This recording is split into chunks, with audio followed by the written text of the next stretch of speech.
In this, we can learn about what we call the Laplace transform technique. So the Laplace transform.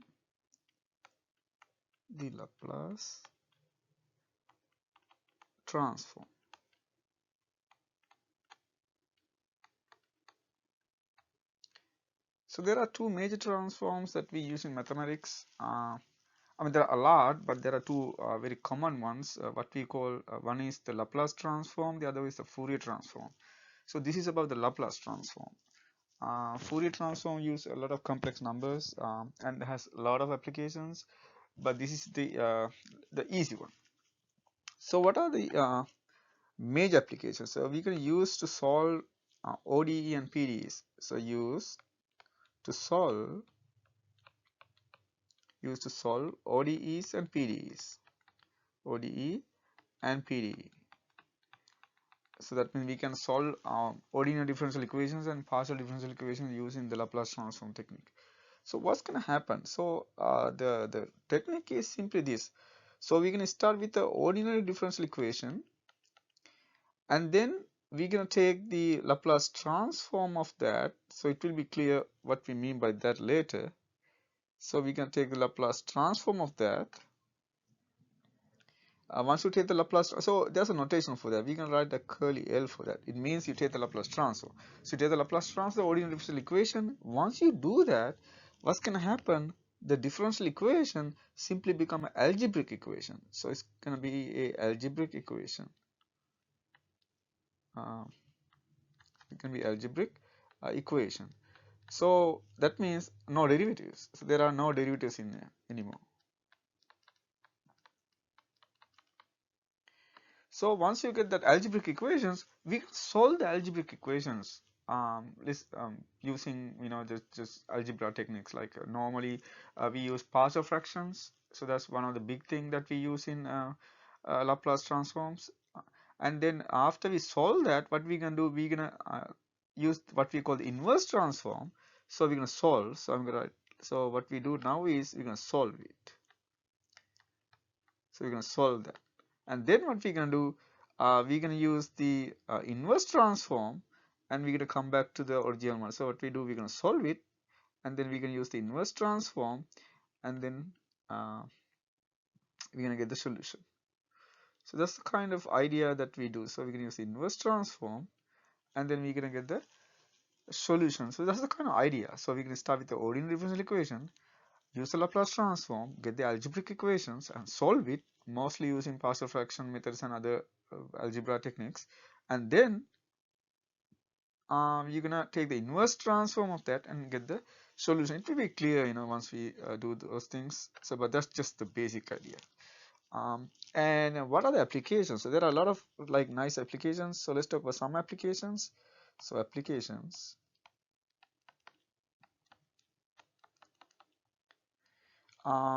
So what are the major applications? So one is like you guys interested in the analysis of electrical circuits. So analysis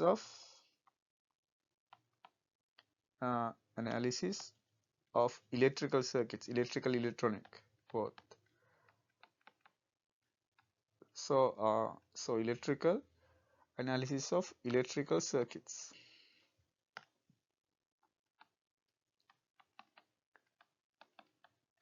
So that's one of the major applications that you might like. And also, you know that there's a common thing what we call NMR. You heard about that, nuclear magnetic resonance. So they use in NMR and also what we call the spectroscopy.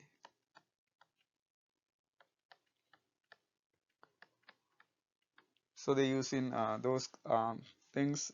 Those are used in chemistry, biology, physics, engineering, and also signal processing. Signal processing. So these are just few applications that the Laplace transform technique is used. So what's going to happen here actually? So what will happen?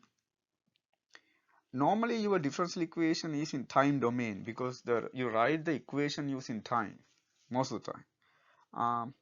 So convert a time domain, convert the time domain time domain, to what we call a frequency domain.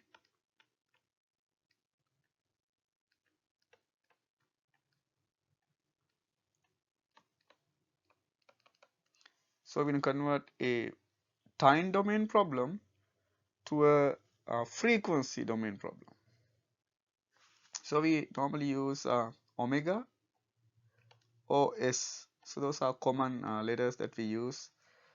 It's depending on the author, so they can pick what they like. So, but these are common things that we use. So this is the kind of basics about a Laplace transform technique. And let's talk about the notations.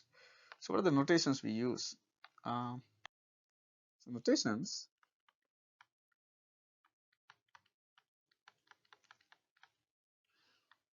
So the notation sometimes we use is what we call the curly L. So we use curly L. So let's say you take the Laplace transform of a function ft. So your answer gonna be a function of s. So let's use s. And then we also use uppercase f. So it is the so we use uppercase to represent the Laplace transforms. So once you take the Laplace transform of the ft function, it's become a fs function. And on the other hand, so if you take the Laplace transform of, now what we can do is you can even go backward. So that means if you take the what we call the inverse Laplace transform of fs, so you should be able to come back. So that means you should get ft. So we can talk about that also, but this is just a notation. So this is Laplace transform and the inverse transform. So that's the transform. And then we have the inverse transform. Inverse transform. Good. So those are a few things. And then also, you know, like we also like write it like this. Sometimes we're gonna say, okay, so you're gonna start with lowercase ft and take the Laplace transform. So we write it like that. It means you take the Laplace transform and then you get the uppercase fs. So these are kind of few things that you that we're gonna use in the future. Good. So let's look at the definition. What is the definition of the Laplace transform? So the definition,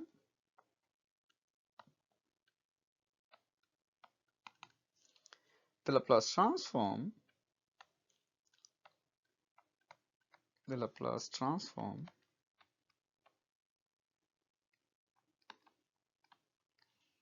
of a function ft is, so there are some properties, you know, when you can do that, but we can talk about that later when this really exists, because it's integral. So the Laplace transform of ft is, we can write as Laplace transform of ft is simply, it's an improper integral, so you can write from 0 to infinity e to the minus st ft dt.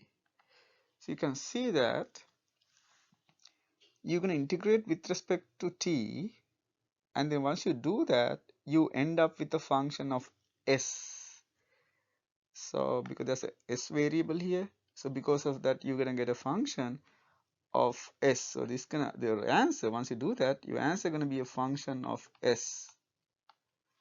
So this is what we call the Laplace transform. So that's the only definition that we're going to use for this. Okay, that's the Laplace transform. And if the integral exists, and we can talk about when this is going to exist. So what we normally call the ft has to be an exponential order function, but we can talk about that later. And the conditions are, so this is for t greater than or equals 0, and in that case what's going to happen, s going to be greater than 0. So those are the conditions for this, because you can see that if t is negative, what's going to happen, e to the st is going to be positive, this is going to explode because it's going to go to infinity, it's going to increase. So to avoid that, because you're going to integral that doesn't exist anymore. So for that, we assume that t has to be positive in this case so that the integral exists. Okay, so that's why we have the condition. Good. So so let's write that. So not for the integral for the integral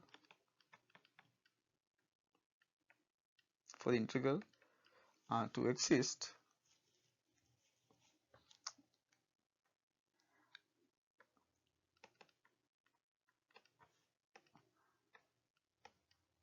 we need t greater than or equals 0, and also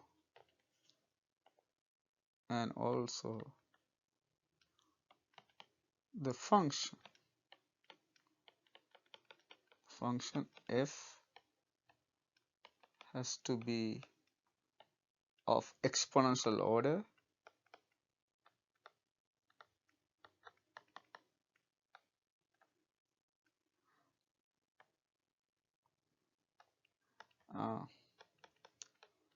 that we discuss later.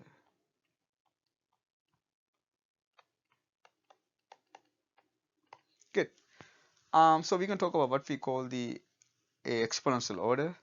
So when we talk about the existence, we can talk about what we mean by exponential order. But that's a definition. So the definition is simply is an improper integral from 0 to infinity e to the minus st ft dt, and then once you do that, you get a function of s, and that whatever you get as the result is what we call the Laplace transform of ft. So now what we do, let's look at few examples.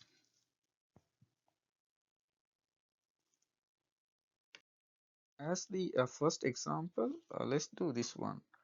So we're gonna find, let's say find the Laplace transform of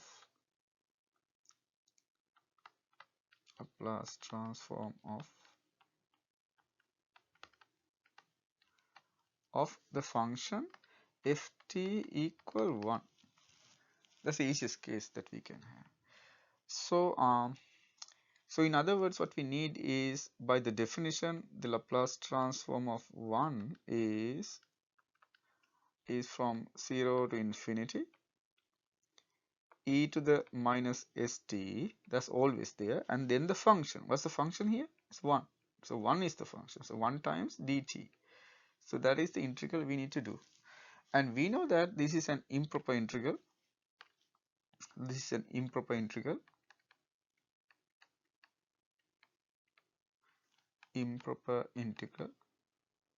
So we can use the definition of the improper integral. So remember in Calc 2 we talk about that. So what we normally do is, if the upper limit goes to infinity, we can write this one as limit b goes to infinity, and then we're going to go integrate from 0 to b e to the minus st dt.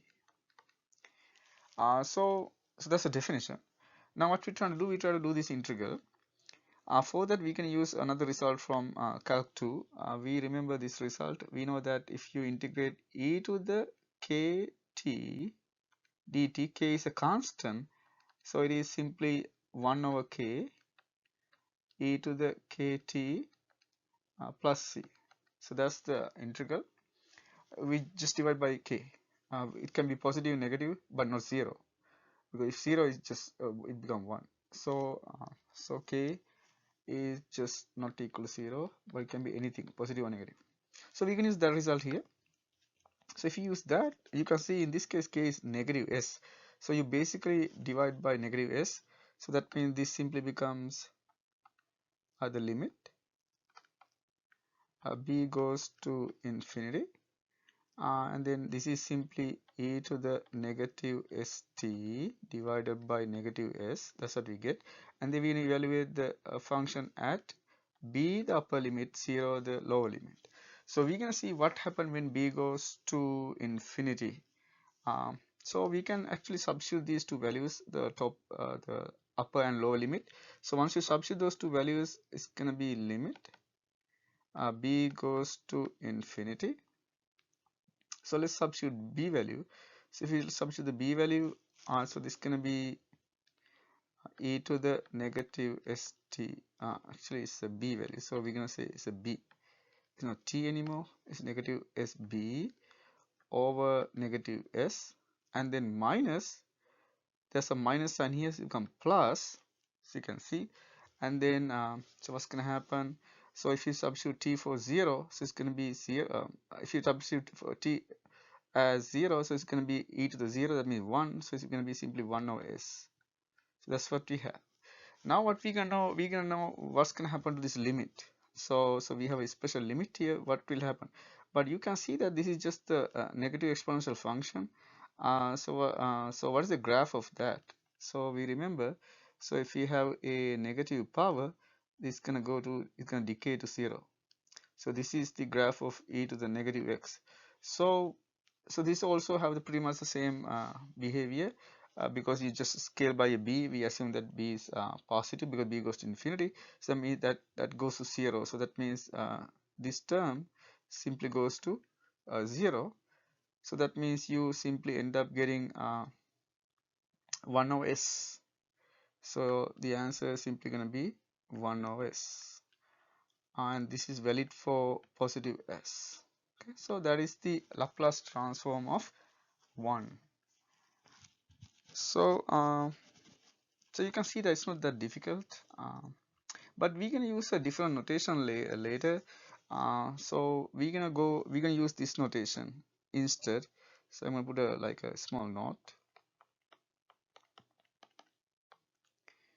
So we use when we have just limit b goes to infinity, 0 to infinity,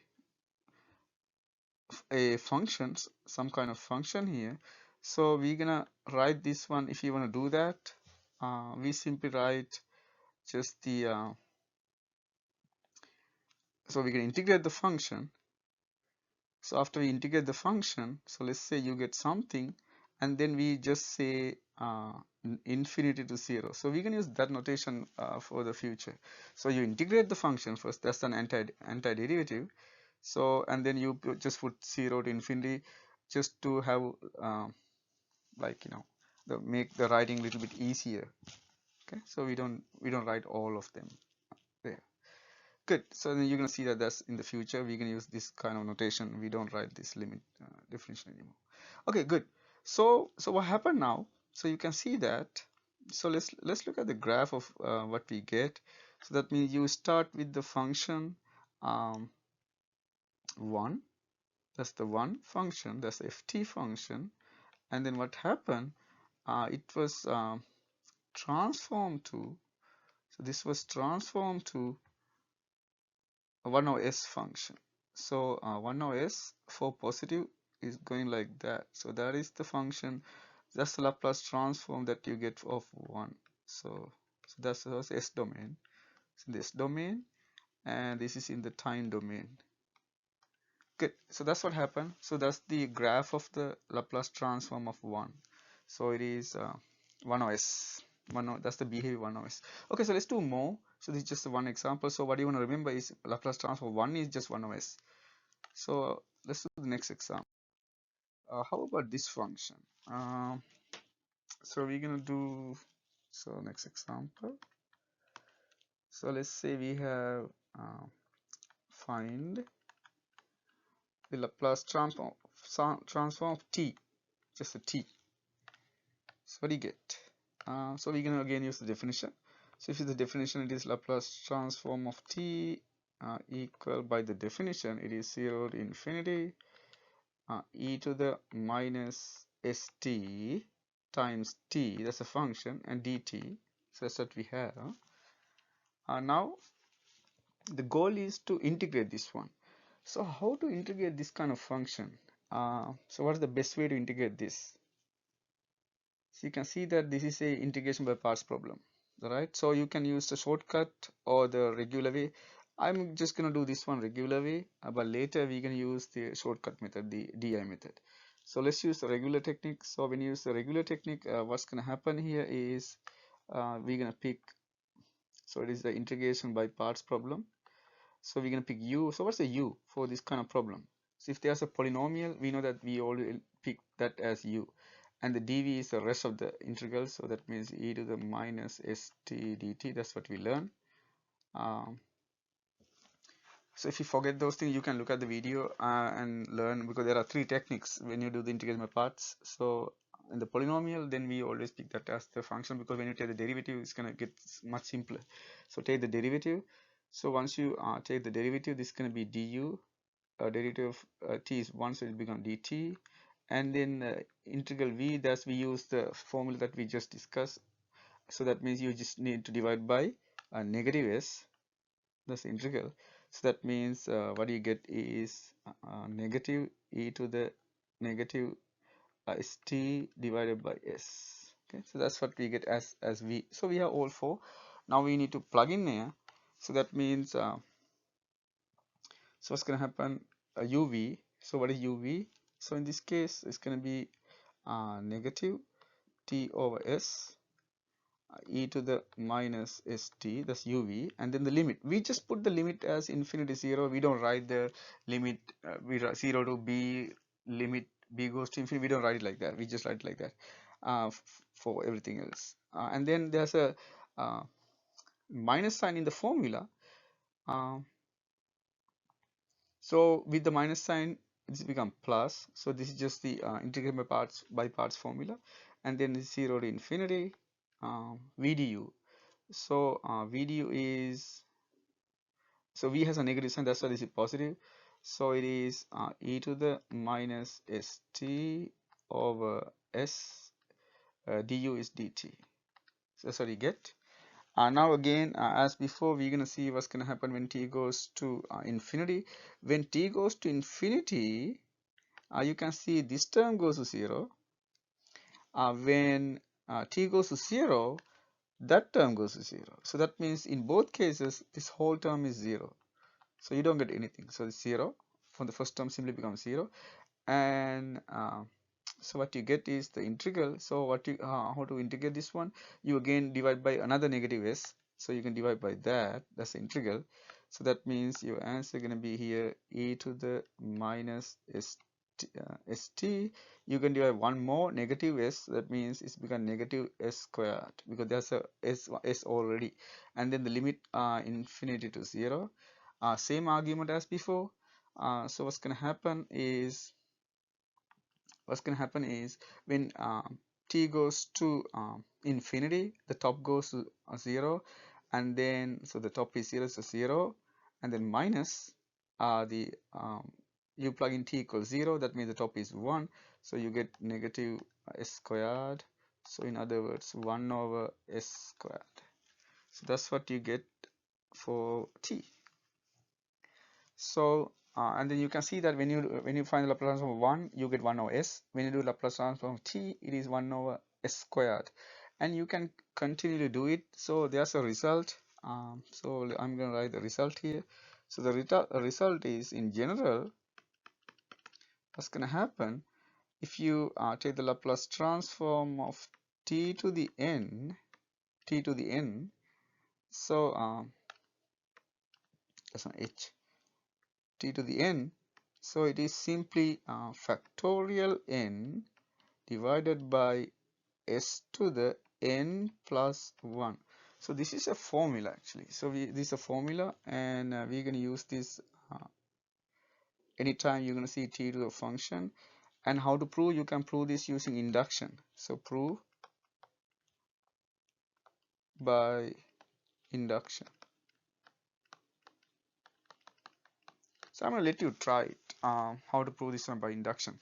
So if you remember, if you forget what is the factorial means, let's talk about that. So if you forget the factorial, so what's a factorial? Factorial means you're going to multiply everything up to 1. So it's like factorial 3 is 3 times 2 times 1. So factorial, so that means 6. So factorial 5 is, you can see 5 times, 4 times, 3 times, 2 times 1. So how much you get? You're going to get 6 here, and then multiply by so that's 6, so you're gonna get 6 here, and then you're gonna multiply by 4, 24, and multiply by 5, so that means you're gonna get 120. So factorial 5 is 120. Good. So some numbers are helpful. We're gonna use that later, but that's what the factorial means. Factorial, so say n factorial over s to the n plus 1. Okay, so that's the general formula, and you can see that that's exactly what happened when you have t to the 1. So let's just do this here. So that means in this case what happened, this L t to the 1. So that means according to the formula, it is factorial 1 over s to the 1 plus 1. Factorial 1 is 1, so you get 1 over s squared. So that's exactly match.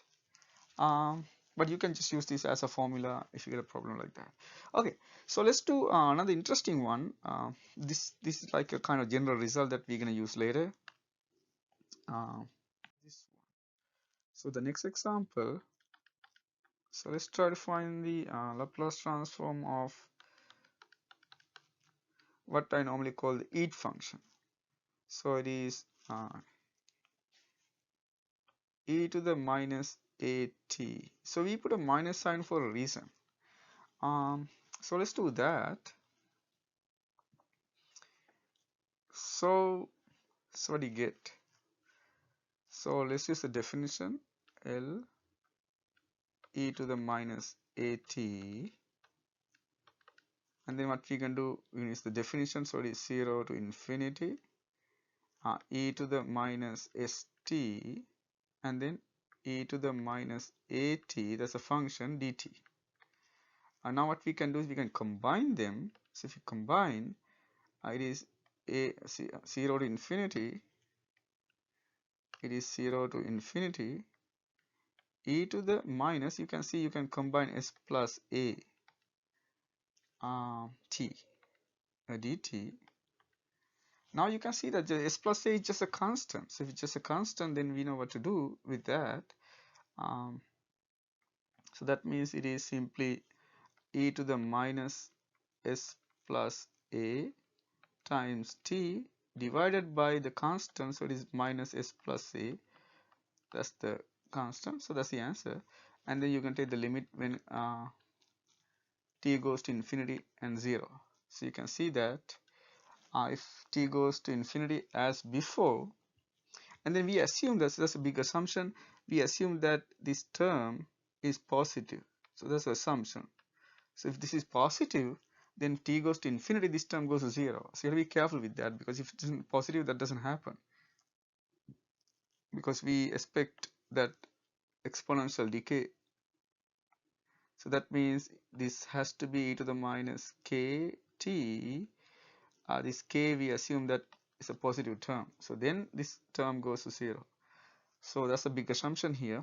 Under that assumption, you can see that when t goes to infinity is 0, so again it's a 0, and then minus minus, so that means you simply end up getting 1 over s plus a as before. The assumption was s plus a has to be positive. So that's the assumption we use. That term has to be positive. Okay, so in other words, s is bigger than negative a. Good. So that's the Laplace transform of the eat function. E to the minus at is 1 over s plus a. Also, some books they write this in another way. So some people write it like eat equal. So instead of a, they put negative a. So what's going to happen here is it's become s minus a. It's just up to you how you want to remember. It's just the same formula. Instead of a, you put minus a. So it's just one formula. So you can use any way you like. Good. And then so this is going to be very useful because in the future there's another formula that we try to use in a situation like what happened. So I'm going to give you the formula, but we're going to talk about that later. So what's going to happen is if you multiply this function with another function. So that's what we can discuss. So So you can see that if you multiply this function with a ft function, so this is a formula. So there's a Laplace transform of e to the minus at ft. So if you have something like that, so you can show that this is simply going to be the Laplace transform f. You simply replace by s plus a. So that's the kind of result. We're going to prove this later, but you can see this later. Okay, so see this later. But that's a result. Another result is very useful. But that's a, yeah, e to the minus 80 ft is simply f s plus a. Good. So let's go to a another important result. Actually, before that, how about we're gonna do a problem just using the definition. Another problem. So I want to do like a couple of examples until you get comfortable. Now let's see how we can use this in like a regular problem. So let's say we want to do this one. Let's say find the Laplace transform of e to the negative, let's say 3t, and the Laplace transform of e to the 5t. So what we can do for the first one is the Laplace transform of e to the negative 3t. So this is very clear. In this case, you can see that a is equal to negative, a is equal to 3, a is equal to 3 in the formula. So that means your answer is simply 1 over s plus 3. That means s plus a is s plus 3, and then we know that this result valid when s plus 3 greater than positive. So that means s greater than negative 3. The second one, what you want to do is, so you have e to the 5t. So what you can do is you can write this one as e to the negative 5t. So once you write it like that, you can see that in this case a is equal to negative 5. So that means your answer is 1 over s plus a, but a is negative 5, so it's s minus 5. And again, so this is valid when s greater than 5. Okay, so that's how you're going to use the formula when you want to do like a problem. It is just 1 e to the minus 80 equals 1 over s plus a. So remember, it's opposite sign. Okay, that's how I remember. Okay, how about like a little tricky question? Let's try to find the Laplace transform of a sine function. So let's say find the Laplace transform of sine 2t. How about that? So what's the definition? So if you look at the definition, it is 0 to infinity e to the minus st sine 2t dt. And you know that this is a nice candidate for the integral by parts. Especially we can try the di method for this one. So we can write d and I. So the di, so it doesn't really matter what you're going to pick. So I'm going to pick e to the minus st for the d, and then for the I, I'm going to pick sine 2t, sine 2t. So we can take the derivative. So it is, if you take the derivative, it is minus s e to the minus st. You can integrate. So when you integrate sine 2t, so what's going to happen? So it is cosine 2t negative. So it is become negative 1/2 cosine 2t. That's the integral. And then again, do it again. So once you take the derivative again, so you're going to multiply by negative s again. So it's going to be s squared now, e to the minus st, and here the cosine, that means become sine, so that means it's going to be negative 1/4, and it's positive 1/4 sine 2t. With the negative sign, it become positive. Okay, so that's the second integral. And then you can see that after we go to this step, it's going to repeat. So we can stop here. So that means you get the terms that you need. So there's a +1 and there's a -1, and this is also +1, the opposite sign. So plus, minus, plus. Okay, good. Now we have everything we need. So we're going to plug in those here. So we can write the first product. So this is a DI method. Okay, so it's a DI method. So let's write the terms. This is a little long, so I'm going to start probably here. So the first term is -1/2. You're going to multiply the two, so it is 1/2 e to the minus st cosine 2t. And the next term is you have three negative signs, so that means negative s over 4 e to the minus st sine 2t. And then the integral, so integral is minus, so it's a minus. We have s squared over 4, 0 to infinity, e to the minus st sine 2t dt.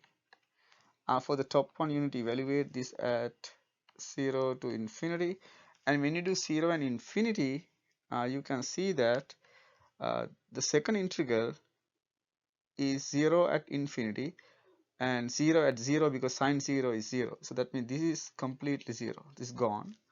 And the first integral, you can see it is 0 at infinity, but when you plug in 0, you get a term, but it is the second term, that means positive. So that means you're going to get positive 1/2. So you get positive 1/2 minus s squared over 4, and you will notice that what you have is simply the Laplace transform of sine 2t again, because this is simply the Laplace transform of this part is simply the Laplace transform of sine 2t. So that means we can bring that term to the other side. So if we bring that term to the other side, it's going to be 1 plus s squared over 4 the Laplace transform of sine 2t equal 1/2. So now what's gonna do? We're gonna do simple algebra. We can take the common denominator first on the left side. So it's gonna be s squared plus 4 over 4. Then you multiply by 4. Once you multiply by 4, 1/2 become 2. So that means you're gonna get your answer as Laplace transform of sine 2t is equals to 2 over s squared plus 4. So that's what you get. So it's kind of interesting, and then you can see that this always exists, so this can be anything here. We just assume the positive values. So only condition is s is positive now. Good. So you can see so it's not that difficult, but the DI method really helpful for problem like that. Because otherwise it can be a little complicated. And remember how we did it. We're gonna move, because this nicely generate the Laplace transform this side again, so you move that term to the other side, so it's just basically simple algebra. So this is how you're gonna solve a problem, a little complicated problem. So we like several examples. So we can do one more example before we gonna give you a table of common ones. So let's talk about one special example. This is what we call Heaviside Function. So this is like really useful example for engineering students. So the next example is what we call the Heaviside Function. Heaviside.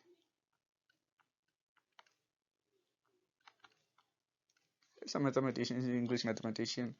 He used these things for like engineering problems. So Heaviside Function. Heaviside function. So how we define the Heaviside function? There are several ways to define it. So sometimes we use the u for that, sometimes we use the h for that. So it can be anything. So what the Heaviside function is ut, because u is for unitary, because it's 1. So it's going to be 1 if t is greater than or equal 0. It is 0 if t is less than 0. So that means if you look at the graph, so the graph looks like this. So you can see it is 0 up to that, and then it's going to jump to 1 and it stays there for the rest of the life. So right, so ut and t. So that is the Heaviside function, general Heaviside, just the basic one. And then we have the generalized one.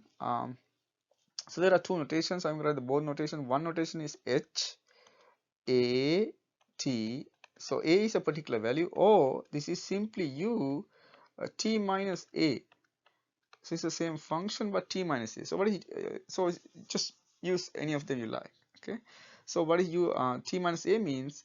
So it's gonna be 1 if t is greater than or equal to a. It is 0 if t is less than a. So that means if you look at the graph, what's gonna happen is a shifted version. So it's simply shifted a, so it can be positive or negative. Let's say it's positive, so that means up to a it is 0. So up to a it is 0. It's an open dot, so be careful. This is open dot. Doesn't look like open dot. So so it's open dot up to a, and then after that it's going to jump to 1 and it stay at 1. So that is 1. So that is the generalized version, HAT, the generalized Heaviside function. That's an interesting function. There are many applications and we can use this a lot. You can see that we will discuss this again and again. This has nice applications. Okay, so now the question is, what is the Laplace transform? This is what we normally call switching function. This is what we call switching function.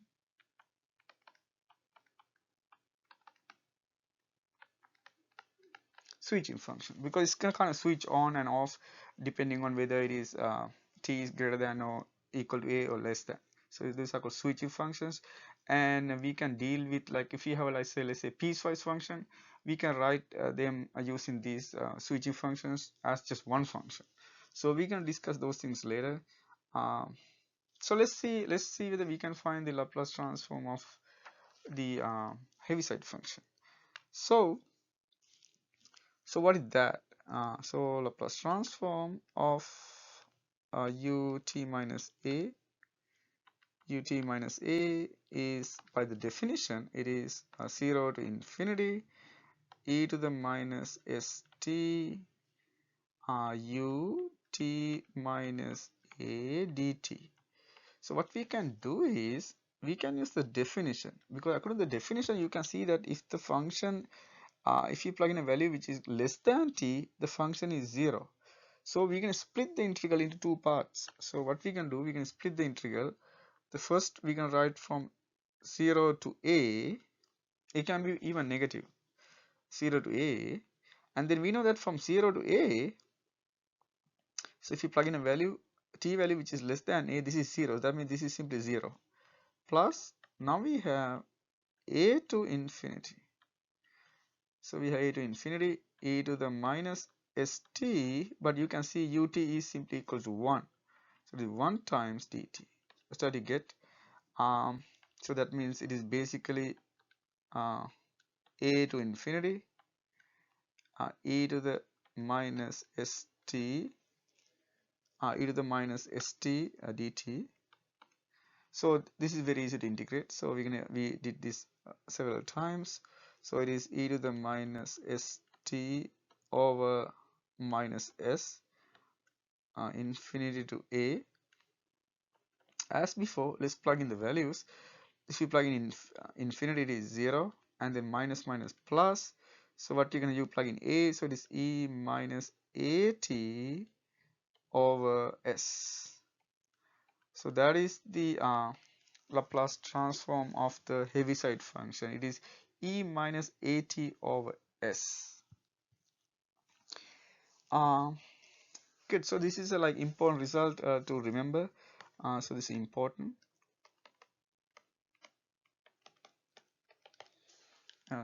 Important. So that means you have to remember that. Good. So now what we can do is let's look at some of the common functions that are helpful.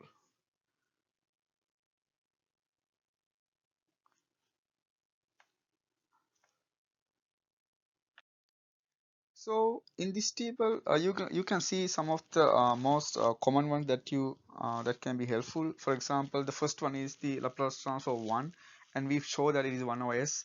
And the second one is the eat function. It is e minus at. So then it's going to be 1 over s plus a, the opposite sign. If this is minus a, this becomes plus a, like that.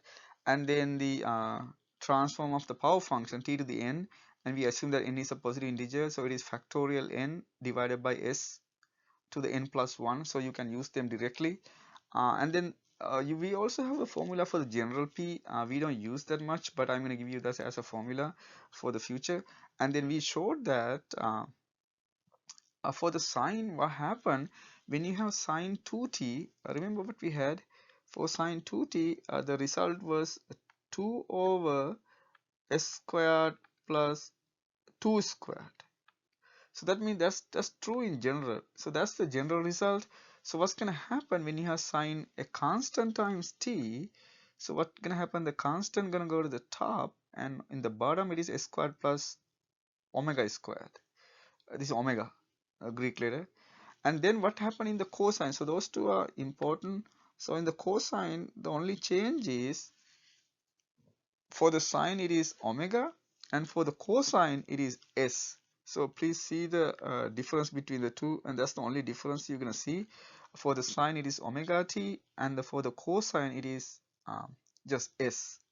For the sine, I'm sorry, for the sine it is omega, and for the cosine it is s. So that's the only difference between the two. And then we have also hyperbolic sine and cosine function. So only difference between hyperbolic functions are in the denominator, it is negative now. So that's the only difference. For the sine cosine it is positive. For the hyperbolic sine cosine it is negative. So that's the only difference for those two. That's a negative sign in the denominator. The numerator does not change for the corresponding one, but also we want to make sure that that's a positive function in the bottom. So we're gonna take the denominator and set it equal, set that equal to greater than 0, and then this is what you get. So s has to be greater than the absolute value of omega. Good. So these are like few common ones, and there are more. So let's look at the next set. So we have this also. So when you have e to the minus at, so it is sine omega t, and then we have e to the minus at cosine omega t. That's what you get. So you can see that there's not much difference. So what happened? Remember the function that I told you. So when you have, yeah, this one. So the Laplace transform of e to the minus at, a function. So if you have something like that, what happened? This is simply the Laplace transform of f shifted by a. So this is what we call shifting property. So it's s plus a. You can see that's exactly what happened here and there um, and everywhere, like all three. So it's pretty much in all three. So you can see that's there and there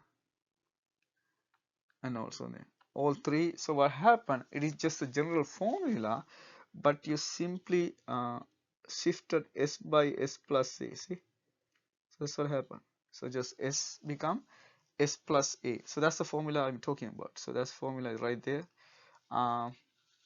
So if you have e to the minus at ft, so it is just f s plus a. So what you want to do is just get the Laplace transform the ft function and simply replace s by s plus a. That's how we do. So you can see that exactly what happened in all three there. Good. And then also we had the Heaviside function. In the Heaviside function, so there should be a thing like that. So my software doesn't let me add that part, so that's why that part is missing. Sorry for that. But that's a Heaviside function. So again, what's the Heaviside function? It is before a, it is 0. After a, it's going to jump to 1. So these are what we normally call the switching function. That is the HAT or the hat, or sometimes we use the U. Okay, so the same function we write as U t minus c. So that's the same function. So some book use HAT, some book use UTA. It's the same thing. Yeah. and then so there's another formula that we can discuss later, that one. So if you have a Heaviside function with ft minus a, that's not a mistake, it says minus a, t minus a. So what's going to happen, it is e minus as fs. So it's e minus as fs.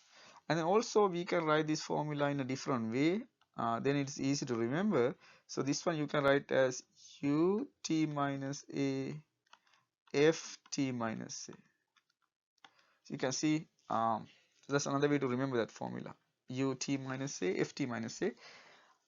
Good. And then also then we have another one. This is what we call the scaling property, scaling function. So for example, so we call this, there's like a name, so we can say that a change of scale theorem. This is what we call the change of scale theorem. Change of scale. We might not use most of them in this class, but this is just a general list that can help you, like especially when you try to use this in some other classes. So remember this one, it's called change of scale theorem. Why is that? So you see that you can scale it if you have FAT. So if you have FAT, what happens is just 1 over A Fs over A. So that's what happens. So just a, you divide by a, and also you divide s by a. Okay, nice. And then we can talk about this later. This is what we call the convolution, that something that we can discuss later. This is called the convolution. Convolution, that's a different lecture, we can talk about that later. And this is also a very important function. This is what we call the Dirac delta function. So Dirac delta function. Dirac delta function, and we're gonna discuss completely one lecture just for that and the applications of that. So this is like kind of weird function. We can discuss that later. And then the second one is what's gonna happen if you have a derivative. What is the Laplace transform of that? So you can see that the Laplace transform, the derivative is gonna be this, and we can discuss this and we can even prove this. So you can see what happened. The derivative goes away, just goes away. Simply have s to the n powers. Yeah, so that's the benefit. So when you take the Laplace transform of a derivative is gonna go away.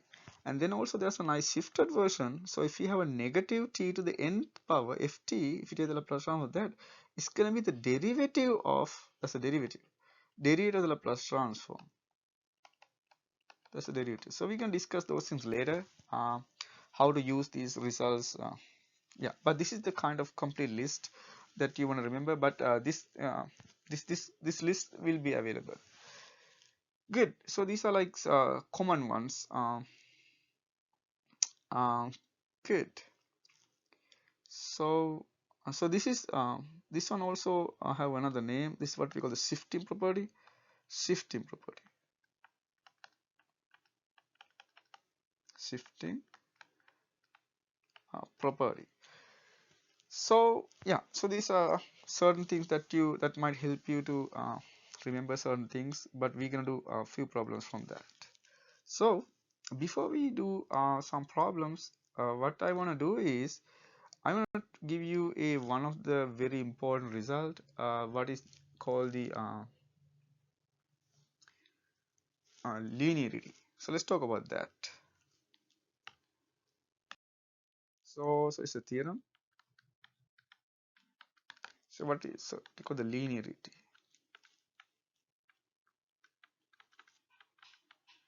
So without this result, this transform is going to be useless actually, but that's not the case. This is like, there are really nice things happening with this. So let's say let's say suppose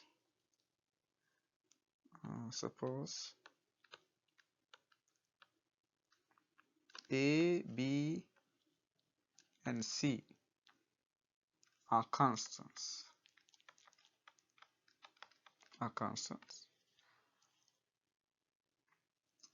then these two things happen.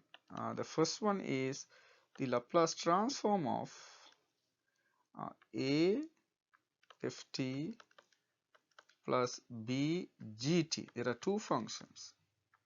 So what you can do, you can just distribute this. So that means you can write this one as a times the Laplace transform of ft plus b times the Laplace transform of gt. So this is just one way to write it. There are a lot of ways to write this one. So sometimes we write this one as a, the big Fs plus b big Gs, like that. Because we know that we use uppercase letters for Laplace transform. That's another way to write it. But this is the result. That's number one. Number two is the homogeneity. So that means if you scale it, if you have a c times ft, so what's going to happen, you can just pull the c out. So it is L ft. So in other words, c f s. So that's the second property. One is the scaling, one is the addition. So so what does that mean? So if you have a sum, you can just split it. You can just if you have a sum, if you want to find the Laplace transform of them, then what you can do, you can just find the Laplace transform of first function, and if you have a scale number, you can pull it out, and then so see it just comes out, and then you write the other one. This also works with the minus sign, so we normally don't write it. So if you have minus sign, no problem. And also if you have a number, you can just pull it out. So that's a scaling property. So these are what we normally call linearity. Very easy to prove. You can prove them as a problem. So just start with the definition, and then you can see in the integral you can split it. So it's very easy. So now let's see how we can use them in a problem. So that's the important part. So let's do maybe like a couple of problems. So how about the first one? So example one, find the Laplace transform of, find L ft, where, so you can see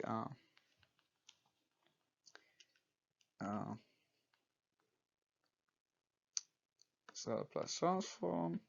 I'm going to just give an ft here, so I'm not going to write it just to save space. So let's say you have 1 minus 3t. So so according to this definition, this theorem, you can see you're going to break it like that. So the 1, and then minus 3 is a constant, so you can write it outside the Laplace transform of t. So what is the Laplace transform of 1? According to the table, it is 1 over s, and also we prove. And minus 3 times, what's the Laplace transform of t? 1 over s squared. So it is 1 over s squared, and then you can write this one as 1 over s minus 3 over s squared. You can leave it like that, or you can even combine, so it doesn't really matter. Sometimes writing it in this form is helpful, especially when you want to go backward. Because if you combine it, you don't see it. But in just a regular problem, you can even combine.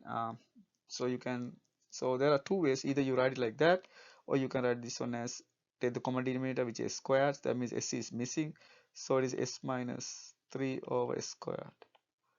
So that's what you get. Okay, that's the first problem. So let's do another one. How about this one?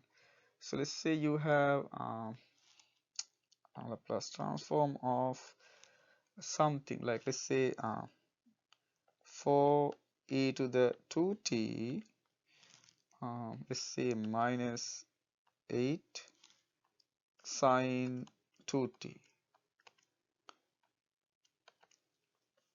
So we can use a formula. So we already did how to get the e to the at. So in this case, a is negative 2. So that means we know what's going to happen. So according to this one, so you can split. So as two separate ones, so you can say I'm going to pull 4 out. It's a Laplace transform of e to the 2t minus 8 Laplace transform of sine 2t. So we can easily find them. So what's going to happen here? So a is negative 2, so that means this is going to be 4 over s minus 2, and the minus, so what happened here, this is sign. When you have sign constant times t, the constant goes to the top with 8 is becomes 16, and then over the bottom become s squared plus the constant squared, which is 4. So that's the Laplace transform for 4e to the 2t minus 8 sine 2t. Good. How about one more? So this is the last one of this type. So we can see this one. So the next example, Laplace transform of, let's say 20 e to the negative 3t plus 7t minus 8. The same argument, we're going to split this, so we write 20 Laplace transform of e to the minus 3t plus 7 Laplace transform of t minus 8 Laplace transform of 1. So we can write them. So this is e to the minus 8t, so a equal 3, so it is 20 over s plus 3, and then plus this is 7, this is t means s squared, and then minus 8, 1 means s, so it is 8 over s. Yeah, when you write s and 5, be careful with that. Okay, good. So that's the Laplace transform for those three. So it's very easy. You just need to plug in the values, and then you can easily get the answer. That's about that. Now, what do you think about this one? So, like, let's say you have a Laplace transform, and you have functions ft and gd. We know that if you have a sum, it works. You can split. But unfortunately, this does not equal to the Laplace transform of ft times Laplace transform of gd. That doesn't work. So there's no such result. Okay, so no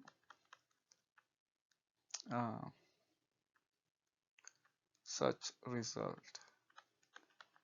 Perfect. Okay, so that's about that. Now we can talk about what we call the existence and uniqueness. So let's talk about that.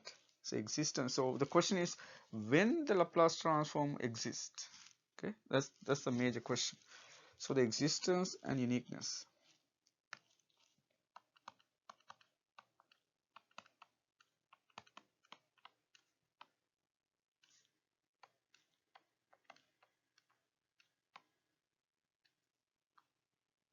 So before we discuss that, we need a definition.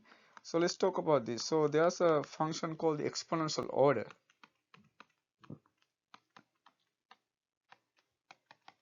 Exponential order. So what's exponential order means? So there's a situation. So for example, let's say you have a function. So when you have function, you're gonna see whether someone like make it a little bit complicated, like this. Let's say you have function like that. So you're gonna see whether you can bound this function. You can bound this function by an exponential function of this form. So you see whether you can bound this function on both sides. So like one side like this, and then other side like that. So you can see whether you can bound this function. This is the same function. So this is your ft function, and this is your gt and the negative gt function. So if you can bound like that, that's so. But you are not just bound by your function. The gt is exponential function. So that's the kind of idea. So that's what we call exponential order. So let's write the definition to be clear. Uh, the function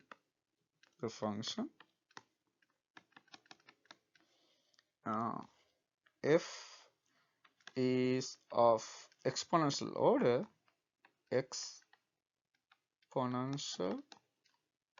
exponential order, as t goes to infinity if you can bound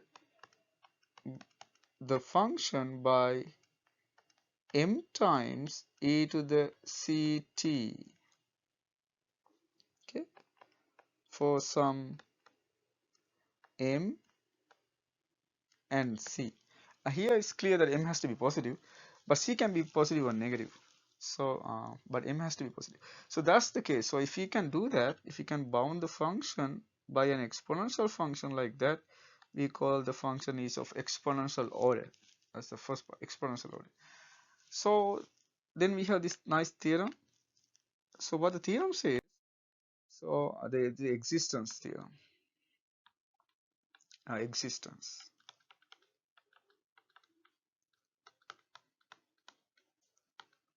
Okay. So let ft, let f be a piecewise continuous, piecewise continuous, piecewise continuous,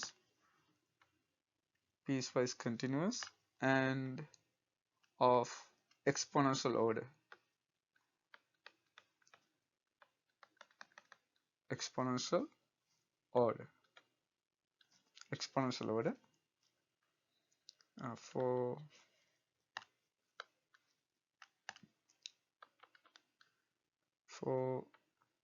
some c. Then what it says, then the Laplace transform fs, which is the Laplace transform of ft, exists, is defined, we can say is defined or exist, is defined for all s greater than c. So that's quite an interesting result. So it says that if the function has two properties, it's a piecewise continuous and of exponential order, then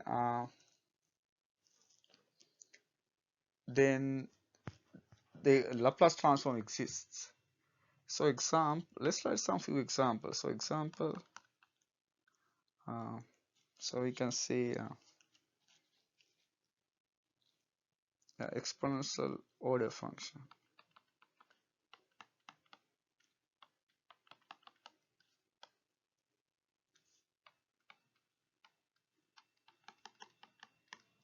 So what are the exponential order functions? So for example, if you say t, no, let's say 1, let's start with 1. So just say ft equal 1, which is clearly an exponential order function.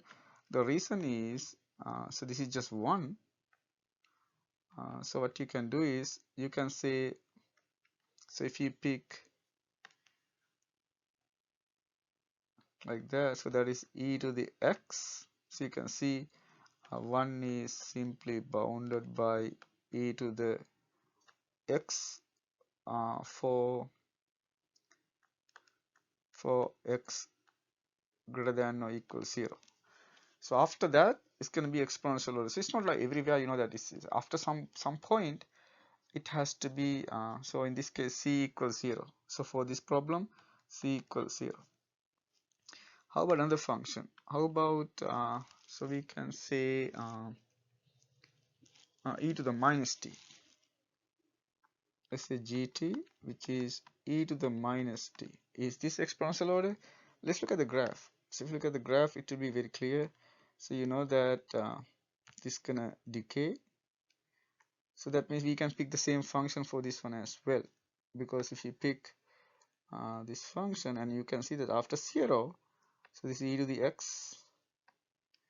So this is actually e to the t. So it just, yeah, I use a different variable. So let's say, so I'm going to pick t for that because we use t.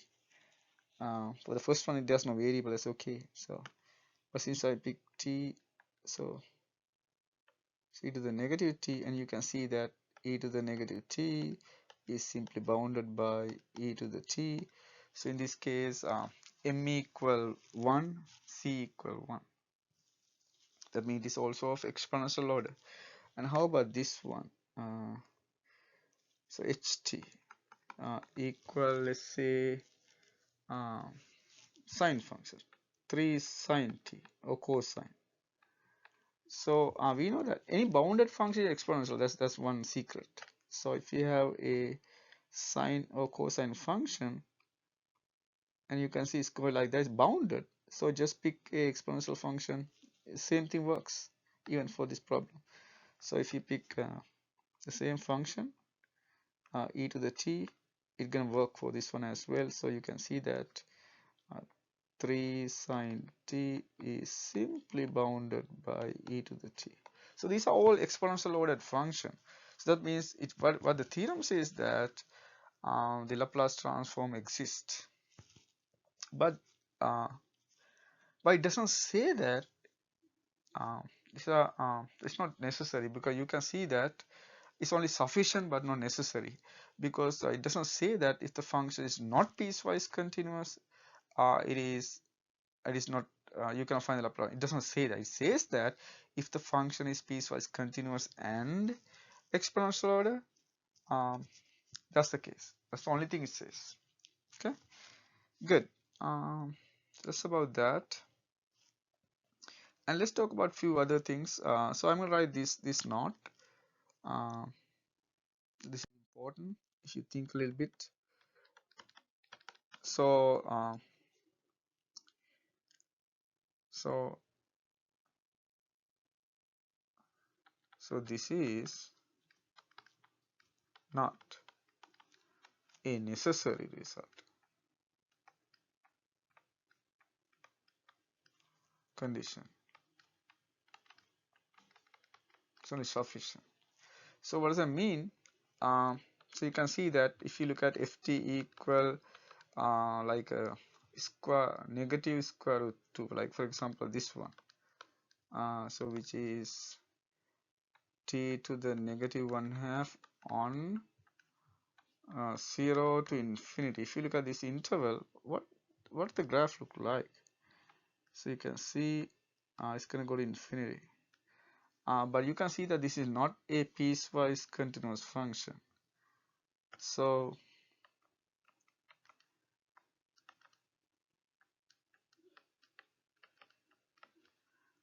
not piecewise continuous, but the Laplace transform exists. But the Laplace transform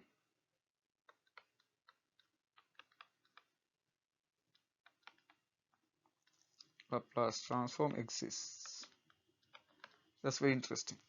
And let's look at another one. So let's say you have gt, which is 3t squared e to the t3 sine e to the t3. You know that this part is bounded, is a sine function, but you can see this is not of exponential order because of this part. So you cannot bound this function by a, so you can write it like that. So e to the t cube, that grow much faster. So you cannot write this bounded by any constant e to a secant, so because it's linear. So this doesn't exist. So that means not exponential order. So this is not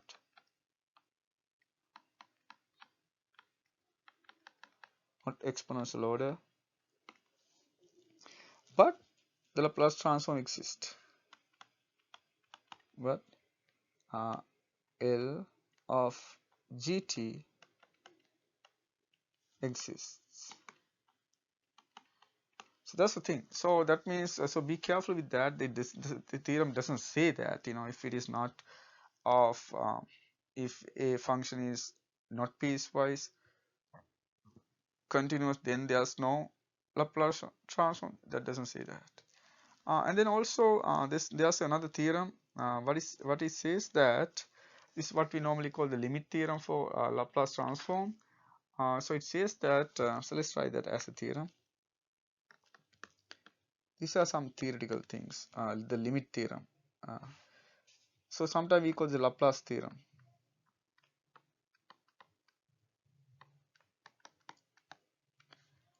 Laplace limit theorem. So if you want to say, some people just say Laplace theorem, but let's call Laplace limit theorem. So what it says that if f is piecewise continuous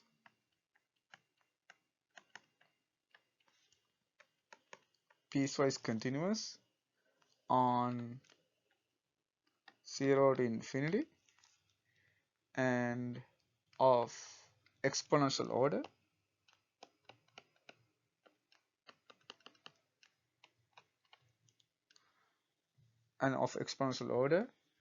uh,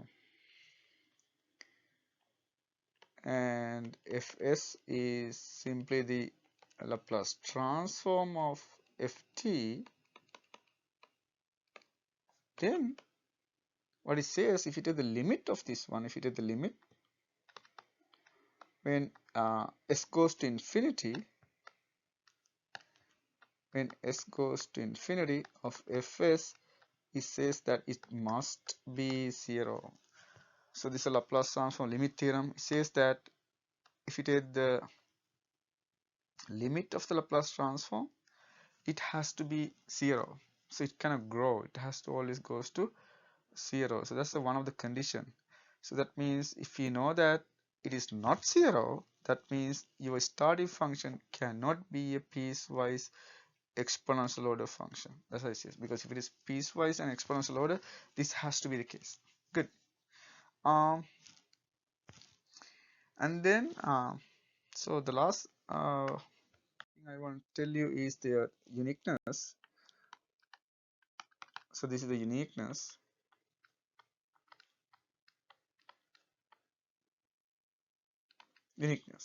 So let's say let ft and gt, ft and gt be continuous,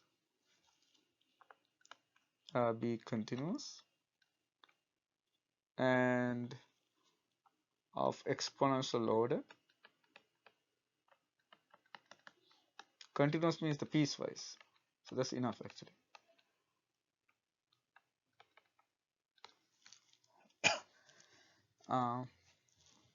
And of exponential order.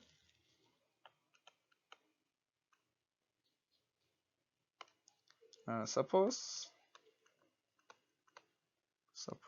they exist. Suppose they exist C such that, suppose they exist C such that Fs equal Gs for some actually for all S greater than C. So if this is the case, what it says that then the original function has to be the same. Then the original function has to be the same. Kind of interesting for all T positive. So that says that unique. So that means if you have a if you know that two Laplace transform are the same, you can find the inverse of that, then it has to be the same. So this is a very useful result later when you try to solve differential equation. So useful when solving differential equations.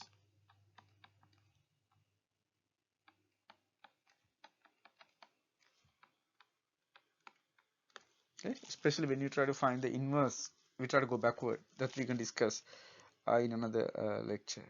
So before I finalize, what we mean by a piecewise function. So what is a piecewise function? So if you forget what's a piecewise function, so let's note piecewise continuous function.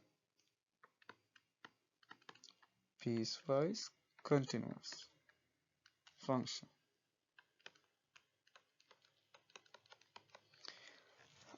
So that means, like, you can split the domain into several pieces.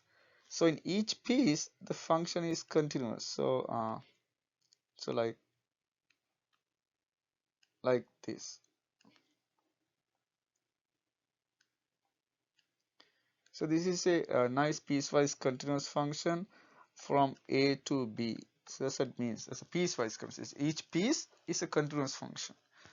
But when you have something like this, so versus when you have something like this is not a piecewise continuous function. Let's say it's gonna go and open here, and then it's gonna go to infinity and go like that and stop, and so open, so it has to be open here, and then so this is not a piecewise continuous because of this part. Okay, so this is not a piecewise continuous.